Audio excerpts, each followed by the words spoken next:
सो तुसी वेखदे पे अपना देश पंजाब टीवी ते मैं थोड़ा मेजबान मोहम्मद नदीम खरल। सब तो पहला तो मेरे चैनल को करो सबसक्राइब ते बेल आइकॉन का बटन दबाओ कि मेरी हर आने वाली नवी वीडियो भरावां दे दिल दे विच वजे।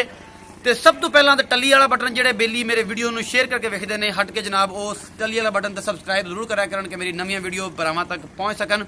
ते जनाब अज भी तुहाडे वास्ते तुहाडा एक वीर इसे पेशखमी कामयाबी का एक नवा सिलसिले का एक मोती जोड़न लग्या। जनाब मेरा एक दोस्त मेरा वीर जमशेद मसीह जनाब अमरीका तो उन्होंने एक मझ पसंद की थी। मेरे पिछे मेरा कैमरामैन तुहानूं दिखा रहा है लंडी मझ जी बड़ी मशहूर हुई है।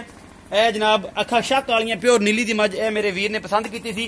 ये जनाब उन्होंने वीर जनाब नासिर भाई इतने आए ने। जनाब उन्होंने पाकिस्तान का जरा राबता जनाब मियाँ चन्नू तो ने जिला खानेवाल जनाब 300 ते 132 16L ते 135 16L उन्होंने पिंड की राइश है जनाब पाकिस्तान तो।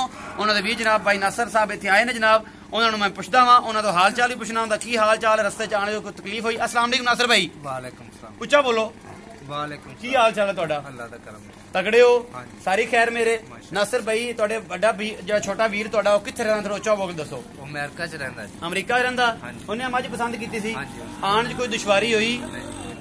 ए भरा दे एतमाद हैगा ते मझ लैके जा रहे हो? 100% एतमाद। ते ए जनाब ए मझ जनाब ए मेरे वीर जमशेद साहब दे भरा खड़े ने जमशेद मसीह साहब मियाँ चन्नो तो उन्होंने दे नाल 133 9L पिंड है। ए जनाब उन्होंने दी हो गई जनाब ये हुण डाले च पाउण लग्या।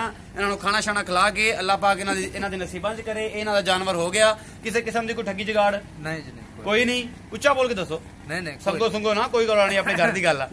अच्छा ये जनाब इस तरह मेरी वीडियो ते तुहाडा एतमाद शेयर ते कमेंट ते लाइक ये तुहाडी मुहब्बत का अंदाजा इस गिल तो लगता है कि तुसीं मेरा बहुत बेहद प्यार करदे हो। तो प्यार का मुहब्बत का अंदाजा जिहड़ा यही आ कि जिहड़ा तुसीं मेरे वीर जिहड़े बाहरों मेरे ते एतमाद करके मेरे को जानवर खरीदे ने। इस तरह अपना बहुत सारा ख्याल रखिया जे। मिलदे अगली वीडियो च। अल्लाह ने के बान।